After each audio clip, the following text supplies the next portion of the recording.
This is the Business Storytelling Show, a top global marketing podcast listened to in more than 100 countries, live streamed on social media, and broadcast on DBTV. Christoph Trapp chats with industry leaders to help your company tell better business stories. Here's today's episode.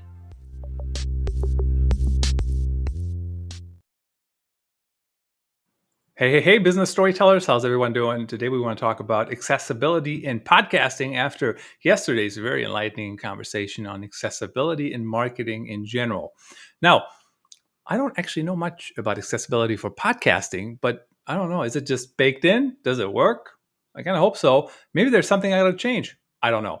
Dominique Dunlop is an expert at the topic and accessibility advocate, consultant, and she joins me today for episode 672 of the Business Storytelling Podcast. So really excited to hear what I can do better, what all of us can do better. So let's get to it. Dominique, welcome. Well, thank you so much for having me. I'm really excited to chat with you today.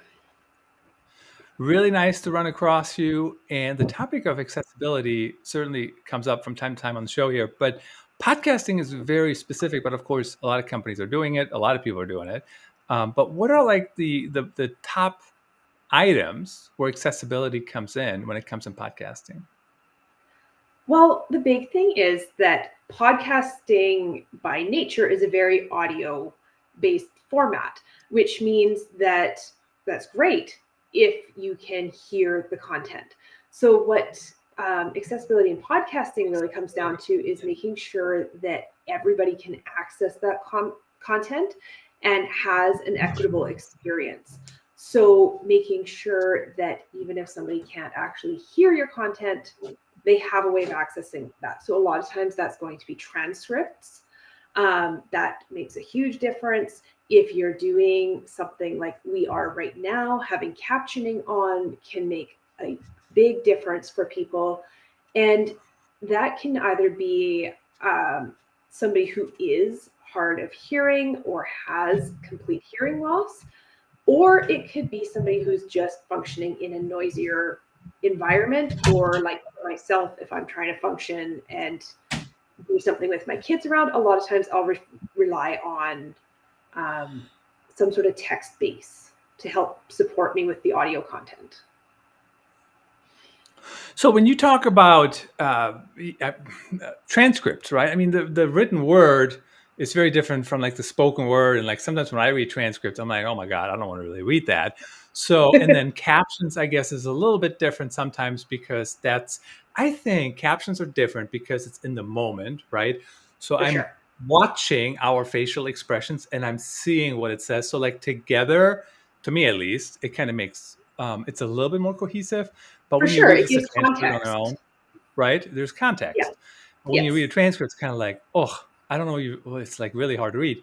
So, so like transcripts, like should people clean them up on their website or what's your philosophy on that?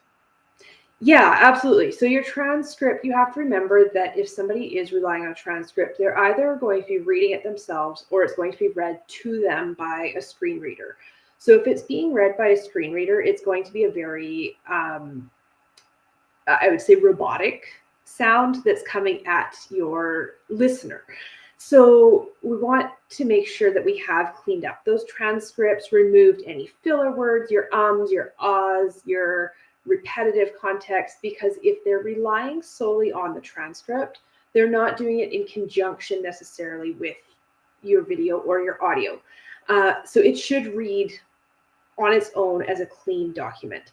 The other thing that you can do as well to make your podcast a lot more accessible is turn each episode into a blog post where you cover all those key points within the blog post using proper structure of headers and bullet points, that sort of thing, to break up the content. So you can share that content in the same way, share the same content in a different way to make it accessible for a different user. It's always about how do people consume the content and where do they do it, and what's the use case really. So the one thing, and I think we actually may have forgotten to do this because we set up your simulcast like last minute to your account. So I think we did not go and turn on the captions. So which leads me to my question: why in the world do I have to click 2 levels down to turn on captions? Why is that not a default? I don't have a valid answer to that, because accessibility should always be the default when we are creating, when we're sharing, when we're marketing. It really should be the default, not an afterthought. And everything would be easier if it was just the default. It would be cheaper if it was just the default. When I look at companies that are retroacting their accessibility, that sort of thing, it's always easier to bake into the initial process and standard operating procedures. Yeah, I don't get it why people don't So just does that bake make it in.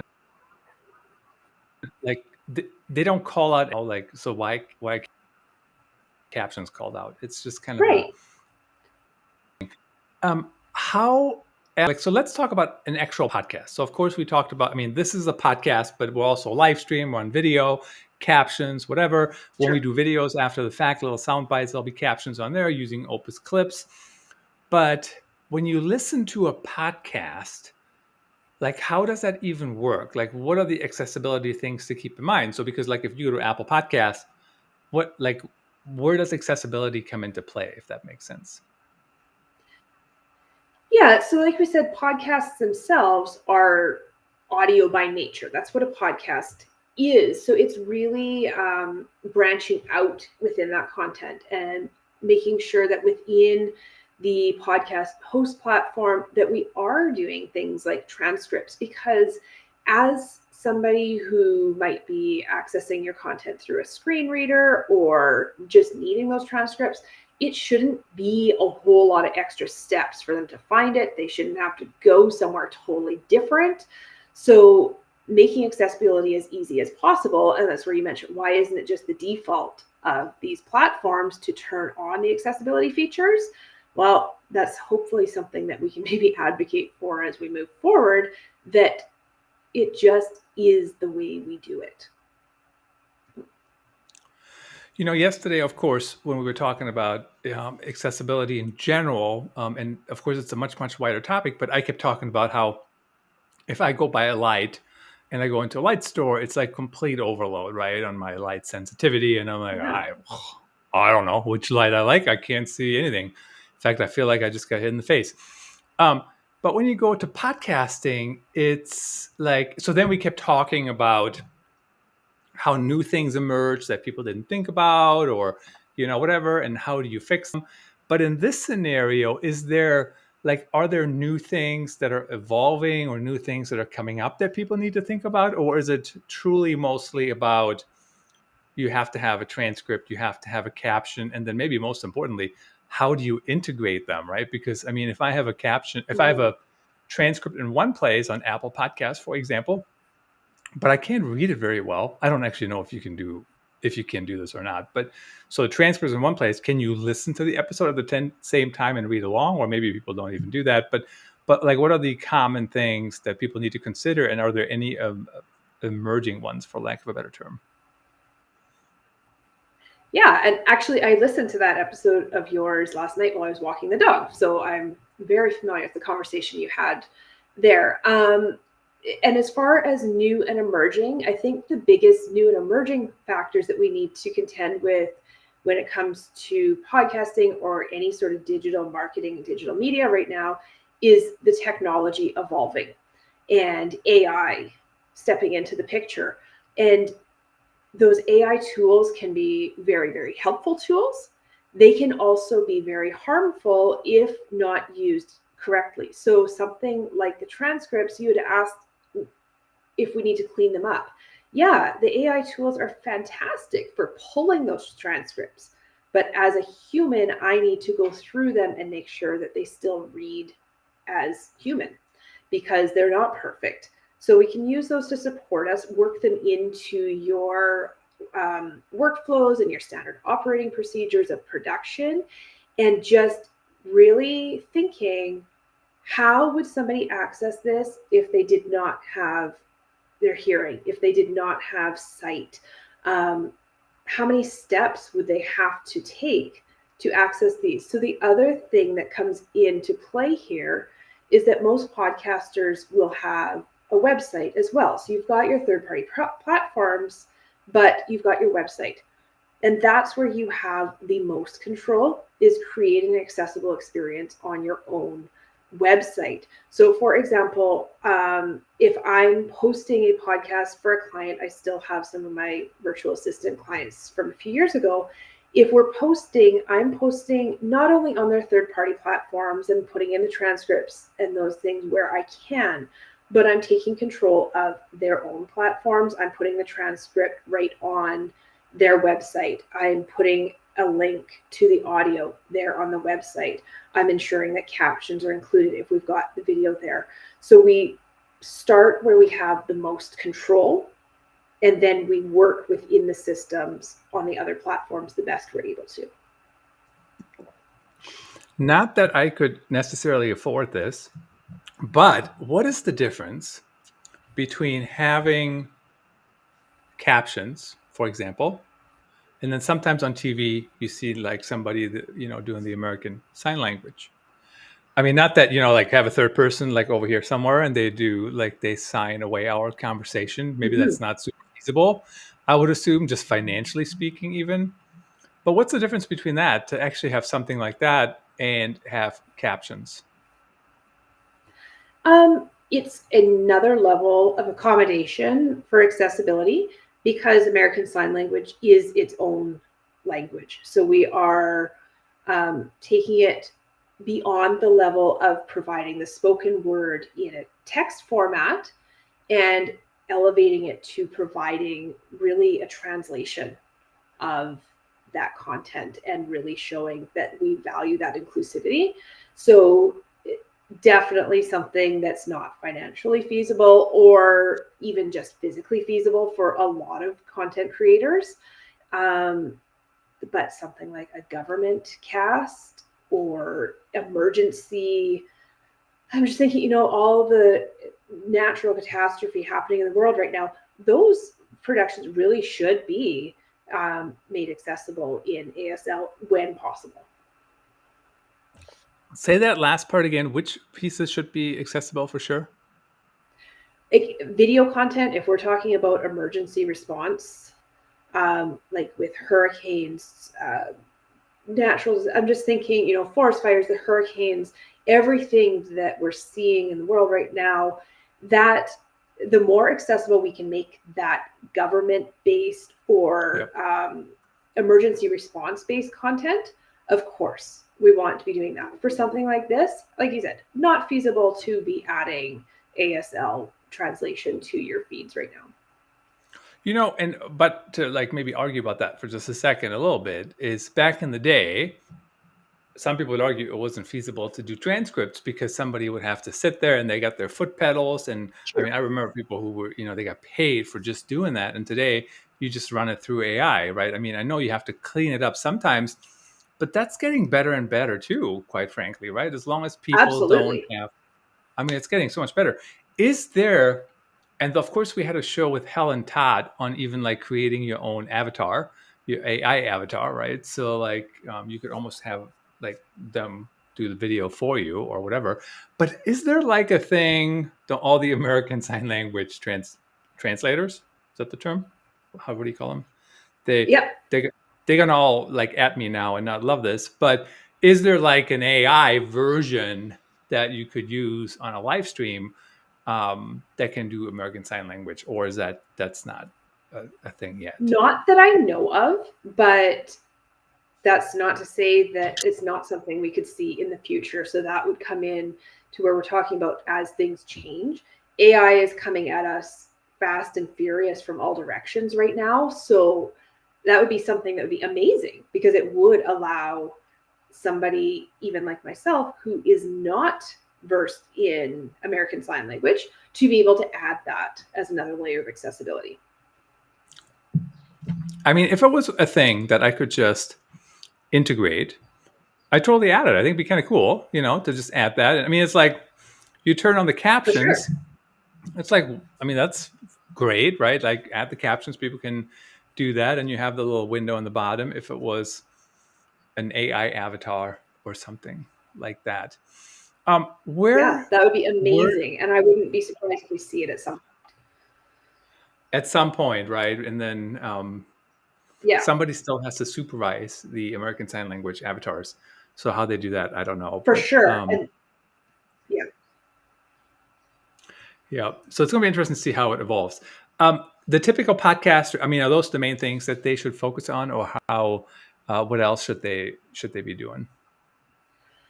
Yeah, that's the main things when it comes to kind of the technical sides of accessibility. Just making sure that content is available in a variety of formats to meet our users and listeners where they're at. And then there are other pieces of accessibility also just come into good podcasting. Making sure that you've got decent audio quality is important. And for example, today I was all set up with our system ready to go, but unfortunately tech didn't like what I had set up, and I'm not using my good microphone, so hopefully the audio is okay today. Now we've got audio quality. Your just your cadence of your speech. How quickly are you speaking? How slowly are you speaking? As somebody with ADHD, I'm somebody that I will flip every podcast on to 2 times speed immediately, because nobody speaks fast enough for my brain to actually process what they're saying. Um, so how you're speaking, the clarity of your speech, and keeping it simple, avoiding all the jargon and technical terms that your audience might not be versed in. So it all comes down to good quality content, and the better quality we can make that content, the more accessible it is by nature. You know, what's interesting to me when you talk about the quality of, I mean, really, now we're talking about production quality a little bit. Yeah. And I mean, certainly you had a different setup and it didn't work and you had to switch over to a different computer. Good thing you had a different computer. I would not have one. But I never get it when you have like these CEOs, they come on a podcast and they are using their laptop's microphone. And I'm like, you cannot spend $100 on a better microphone. I mean, it's night and day, right? Yeah. To have a better microphone, to maybe turn a light on, right? I mean, that's kind of what I'm doing. My background is okay. I'm not like the biggest fan of it, but it's certainly better than what it was the other day. But it's like you have to create that experience, right? Because people don't, otherwise they can't hear you. It's hard to understand, get to the point, tell the story. So I listen at 1.5. I think I sound way better in 1.5 than real life. People who talk really, really slowly on anything, it's like I cannot listen. I'm like just Yes. like in a live meeting, it's actually getting harder and harder, right? Just talk. But what speed should people talk? Is it just like talk your regular speed, or because there's probably a lot of people who don't listen at the increased speed yet? Is my guess. Yeah. And I don't know that there's a set what speed should you talk. Talk what's comfortable to you. Because if it sounds uncomfortable to you, it's going to sound uncomfortable to your audience as well. If you're a naturally extremely fast talker, you might want to slow that down a little bit, because it's not going to jive well, especially if you're in interview context like we are right now. So there should be some sort of congruence between the two speakers, so that when I do flip it on to 2 times speed, somebody doesn't sound like a chipmunk and somebody is now sounding normal. But there's not really a set cadence. It's just make it sound clear and make it sound like you. I've also interviewed with some people in the past where it sounds nothing like the conversation that we were having prior to the show. And I can tell that they're not comfortable, and your audience will know that as well. Yeah, just sound like yourself. Bring, as I like to say, bring the sizzle and the steak. Make it fun, but then also share the knowledge. People kind of seem to enjoy that. Now, you listened to yesterday's episode in the last couple minutes here, 3 minutes, 4 minutes, whatever we have left. What else is there to add? I know you work in that field that we didn't cover that might be top of mind, might add to that discussion as well. Yeah, so like mentioned, where you have control the most is your website. So starting at your home base and making sure your website is accessible as possible to people that are accessing via screen reader, people that are accessing with keyboard only. Not everybody has the ability to use their mouse, so they may be tabbing through your site. And using proper like HTML structure, using your headings appropriately, that's all going to support people that are accessing via screen reader and make your site intuitive. It's fine to be creative to an extent, but at the same time, we all have certain expectations when we're coming to a website of how a website is going to be set up. And sometimes your creativity and your random use of links that I'm not expecting or different heading structures, that sort of thing, can really throw somebody for a loop because it's not what's expected. So there are just standard procedures that need to be followed to make sure that your website itself is accessible. And then from there, doing the best we can on the platforms that we're accessing, and keeping accessibility in mind when I'm choosing my platforms as well. Mm-hmm. If I know that a certain platform just is not accessible, that's probably not where I want to invest my money as my hosting platform. Yeah, it's just interesting to me when websites are not accessible. I know it's a real problem, but I'm like, it's like table stakes, honestly. HTML correctly, H1, H2. I mean, I don't get it when that doesn't happen. I mean, I get it why it happens, but it shouldn't happen. In a minute here or so, tell us, like, who should reach out to you? How do they connect with you?